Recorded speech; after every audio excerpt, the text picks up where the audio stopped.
We are Ole Miss Rebels. As Mississippi's flagship university, we dig deeper, see farther, work harder. We pioneered human organ transplants. We helped prove Einstein's theory of gravitational waves. We are conducting life-changing research that solves the problems of today. We are Ole Miss, transforming lives and the world. Welcome to the POMcast with Stephen Willis. Now we're going to do things a little different. We are going to provide an honest look at Ole Miss athletics for the fan, by the fan, and of the fan. That is what we do. Hell be to me. I'm just kidding. Tune in for some Ole Miss sports news. We're going to give it to you straight. Yeah, right now. The POMcast starts now. It happens now. Holy cow. Listen to me. It's starting. Well, it's going to start right about now. Good morning on this beautiful Tuesday morning here from the Palatial Central Florida studios. I am your host, Stephen Willis. And we have a lot to get to today. But first, I want to tell you about the Vault Society. That's the big push from the Ole Miss Athletics Foundation. And what is the Vault Society? Well, it's a 5-year commitment of support. Membership starts at $5,000 a year, and there's a benefit chart on the site. All gifts to Ole Miss between now and June 30th will receive triple points. Red points are non-deductible and go towards priority seating. Blue points are 90% tax deductible and go towards parking and non-home ticketed games. That'd be postseason, bowl games, neutral site. We got a pretty big one coming up Labor Day night that would fit that criteria. Anyway, if you have any questions about it, you can go to the website at give2athletics.com. Again, that website is give2athletics.com. Welcome to the POMcast. You can listen or you can watch on Twitter at The Stephen Willis or at The Rebel Walk. Facebook at facebook.com/POMcast or The Rebel Walk. You can catch us on YouTube at Positively Ole Miss. Hit the bell, subscribe, do all that good stuff. It'll be beneficial to you. You will not only know that we're streaming, you'll know what we're streaming about, and that'll be beneficial to you. If just for the notification, even if you don't watch the video on the YouTube site. And we're on Twitch at Positively Ole Miss. We also have a Willis Digital Media account on YouTube and Twitch that you can catch for more than just Ole Miss videos. As we expand, it's going to expand and hit more there, so you can catch it there. We're on podcast at Apple Podcasts, Google Podcasts, Stitcher, SoundCloud, Spotify, TuneIn Radio, iHeartRadio, and Pandora. We're also on smaller podcatchers, but this is only a 30-minute show. It'd take forever to name them all. So tune in there if you are interested. Thank you. We broke our podcast monthly record again with a week to spare. I'm very excited about that. I think we want to make it hard enough to hit to where June, you don't know if you're going to hit that record. But we're growing at such an exponential rate. I don't know what that number looks like at this moment, and it's pretty fantastic how much we're growing here. I mean, our instant reaction video with Chris that we did for the Georgia series is 1,500 to 2,000 views. I mean, it's growing. It's a crazy amount. I mean, he's a star. He's providing great information that you want to follow in Ole Miss baseball. Chris Muller is the guy there. He does a great job on an instant reaction show, and you guys seem to be watching them, and that's what I like. I am a wanter of views. So, anyway, today's show we're going to talk a little bit about Ole Miss finding their guy at the O-line coach position for Ole Miss football. The Ole Miss players sweeping basketball and football, sweeping the state awards. And we're going to talk a little bit about it being a Doug Day, and that should be pretty interesting to see how that works out. And I'll give you my reasons why I understand why he's pitching today. And it stems from the fact that there's not a lot of confidence behind him, which people need to probably start preparing themselves for the regional, where he will pitch the 1-4 game. I mean, you can't. After you knew UT Martin, that scared him a little bit. So he's going to pitch him. He's going to get 3 games for the SEC tournament. Some semblance of normalcy. Try and find another bullpen arm. They're going to have opportunities to throw. And if you can do it right before you get into the regional, all is well. So that is pretty cool. But first, we're going to talk about Jake Thornton coming to Ole Miss from Gardner-Webb. And honestly, that kind of sounds like a funeral home. Gardner-Webb. But in 2017, he was a graduate assistant at Alabama. There's probably some overlap in the hiring of, let's see, Lane was there until December of 2016. So depending on when he was hired in 2017, there could be some overlap. He did very well in the interview. But like I told you yesterday, a good GA, an actual good GA, does an immense amount of X's and O's work. He's the first person that's going to do an eval on an offensive line recruit. So in order for you to recruit the guy you want to recruit, he has to lay eyes on. He's the gatekeeper to get to the offensive line coach. So he does a lot of work there. And now also we have an analyst. And people need to realize that whenever you're dealing with an analyst, something like this, those guys are going to be X's and O's centric because they can't touch the recruiting to begin with. So their benefit is X's and O's. Now, there might be some evaluation, some opinion stuff. That's not what I'm saying. But as far as on the field, what they're doing, it is X's and O's. So you hire the 10 people on your staff to be recruiters, especially now that analysts can take up a little bit of that X's and O's that we were talking about earlier. So you hire them to be recruiting. So they need to be dynamic. You're not going to hire really an X's and O's guy as a position guy because they need to be out recruiting. So what do you see? You see an Ole Miss staff that is now unbelievably young. You see somebody there's just not much of a gap between the 18-year-olds they're recruiting, the 22-year-olds they're coaching, and themselves. So you're talking, a quick jump in. So this is becoming a young man's game. The actual on-field coach, one of the 10 in college football right now. The wonky X's and O's guys, they're going back and being analysts. They're doing things like that. They're doing the football that they love, and they are not dealing with the blowback because the blowback goes on the public figures.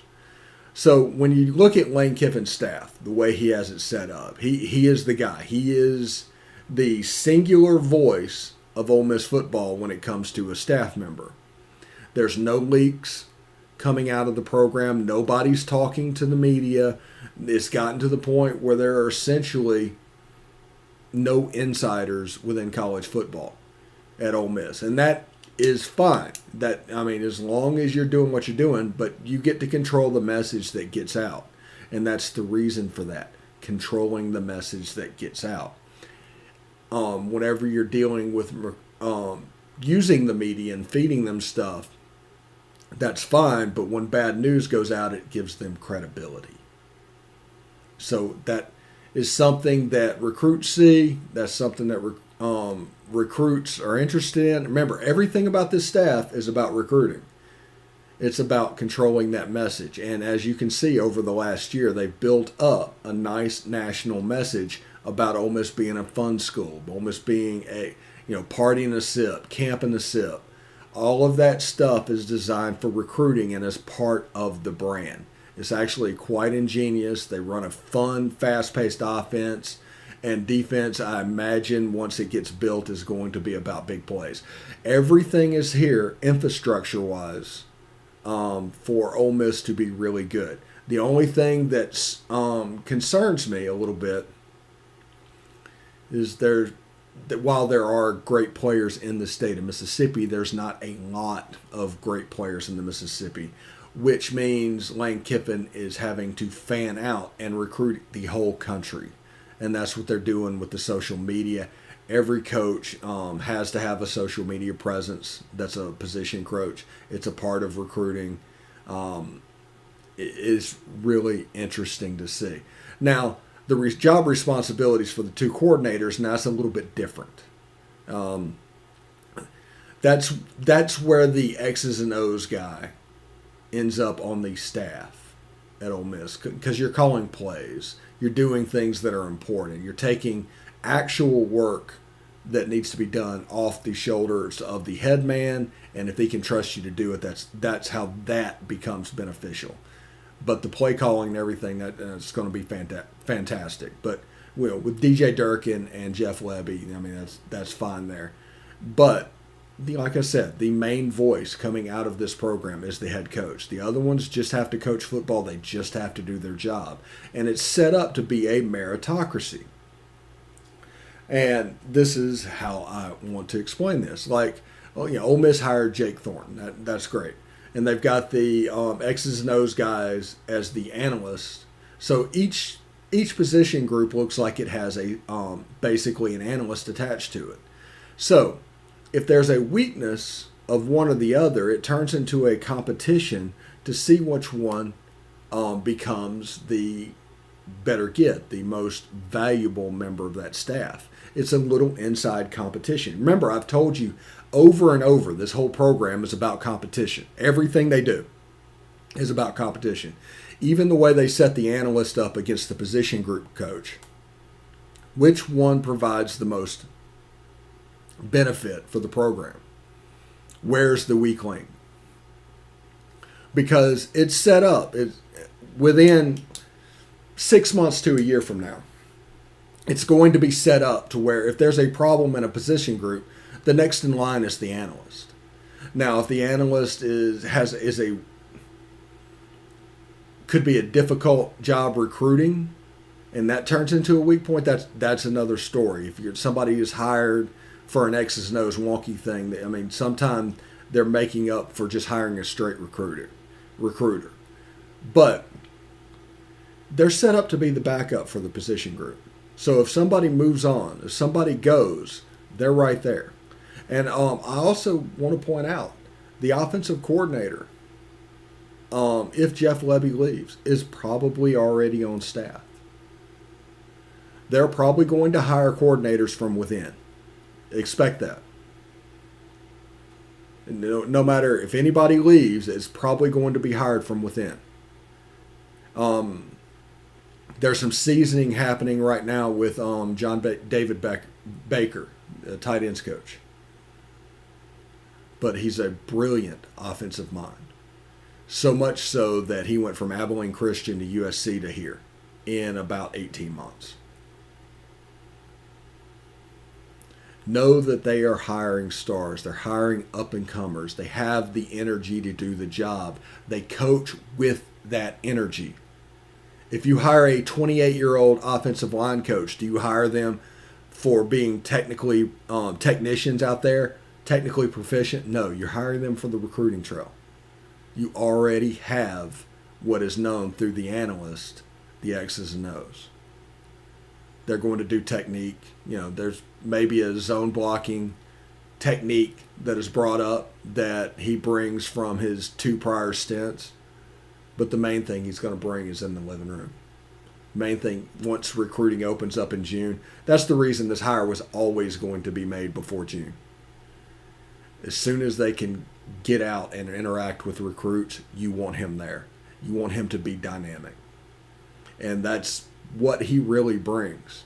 The days of the old school offensive line coach in college football, that's over. That's gone. Everything with social media is devolving younger and younger and younger. Just understand that. And everything that we're doing is to relate to those guys. The X's and O's stuff that we're doing, that's going to be fine. The analyst and everything, handle that in the background. That's also going to help with the transition of him coming in this late in the process.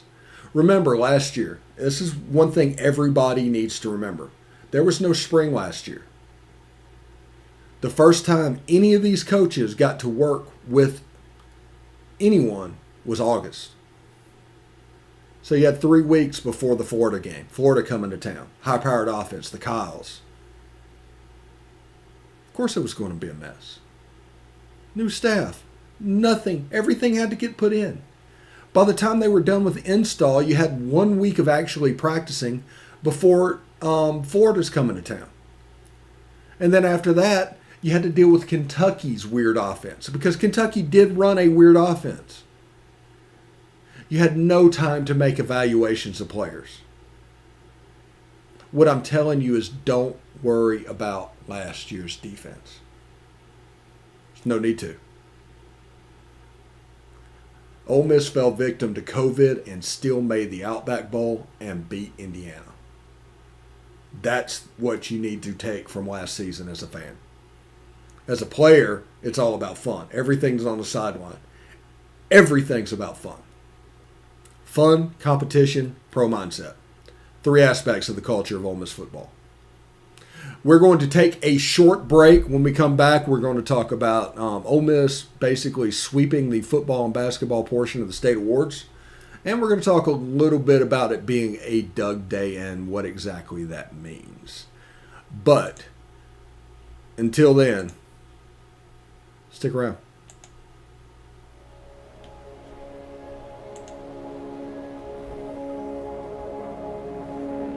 Only 10% of us get enough daily exercise.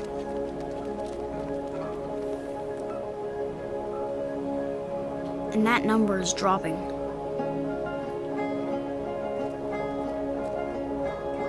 Nearly 30% of us are overweight or obese. We spend 6 hours a day in front of a screen. As a result, we now have a shorter life expectancy than our parents. But give us the right start in sports, and we'll never stop. Learn how at active4life.ca. Hey, this is Stephen Willis from Positively Ole Miss. We're almost done with this break. We'll be back with good information quite soon. The military has been in every generation of my family, and so has VA. It wasn't easy for my dad after Vietnam, but VA helped him and my mom get the home they'd always wanted. My grandpa's been coming to VA since World War II. They even helped him lay to rest one of his battle buddies from Normandy. And me, I followed in their footsteps and served with pride. And now that I'm out of the military, the GI Bill's helping me with school. Every generation of my family has served, and VA has served us all.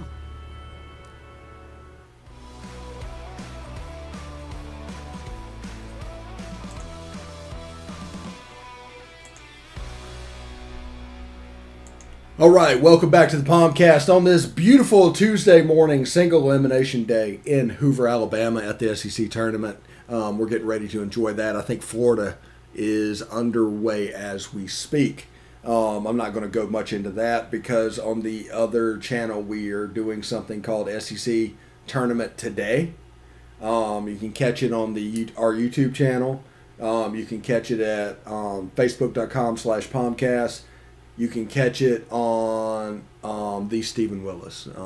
So Chad Smith coming in talking about preview. It'll serve as our preview show going on, but catch that if you're interested. I also want to tell you about the rebelwalk.com. Evie and her team do a fantastic job. They just really do. It doesn't cost any money, but they provide a subscriber level experience. That's absolutely fantastic. The only thing it costs you is your time, and it's well worth it. Go over and catch them at therebelwalk.com. Again, that is therebelwalk.com. All right. I'm with another show coming up at 11:45 on the Positively Ole Miss network. I'm probably going to give you a couple minutes back. But do want to talk about Royce Newman winning Offensive Lineman of the Year. I think that is the Kent Hull Award. Elijah Moore winning the Connerly. Devontae Shuler winning the Howell Award. And Shakira Austin winning the Gillum Award. Completely swept football and basketball. Now baseball, they were right there. It was a close get there, but in football and basketball, it's really cool that they swept the awards. They did it a little different this year because of probably COVID. So they did all the awards at one time. Normally it's a slow drip of them coming out. But those guys winning the award for each of their sport and everything it's absolutely fantastic. And they were all extremely deserving. I mean, Royce Newman, Elijah Moore, Shakira Austin, Devontae Shuler, they were all obviously the best player in the state. And it was an easy vote to win that award. I think Tanner Allen in Mississippi State won the baseball award. I forget what that's called. But just to let you know, the big day that was Ole Miss sports in award winning down there in Jackson yesterday. So that was pretty cool. Also, I want to talk a little bit about today is a Doug Day. Doug Nikhazy is going to be on the hill today, going against Auburn at 8-ish. The serious thing is, with all realistic, with Ole Miss play, and they're about an extra inning game or two away from this game ending at 2 o'clock in the morning. People need to understand that. We talked about that on the SEC Baseball Today. But people do need to realize the effect that it has. And even if Ole Miss makes to Vanderbilt, that game could be, there's no telling when that game's going to be played. So this first night is always weird, the single elimination night, 5 through 12 night. And understand what's going on. Another thing that you need to understand is everybody is up in arms about why pitch Doug Nikhazy tonight. Well, I believe that it was for some semblance of normalcy, the way it is. Where you can throw Nikhazy, you can throw Diamond, and then you can throw Drew McDaniel, because you're guaranteed 3 games if you win tonight, which Ole Miss is going to be favored to do because Doug is out there throwing. So you earn those extra games, get a normal weekend experience, and then everything that happens past that is just a bonus. There's a chance that you want those games, and this is another reason to play, because UT Martin is on Mike Bianco's mind. It absolutely is. Whenever you can go up and flub up against a lower-ranked team in a situation of single elimination, it's dangerous. So that's on his mind. So you throw Doug to get the other 2 games because, Derek Diamond, Drew McDaniel, get them work. And in doing so, you can build some semblance of normalcy going into the regional. Now, I expect, honestly, at this point, I expect them to throw Doug Nikhazy in the 1-4 game.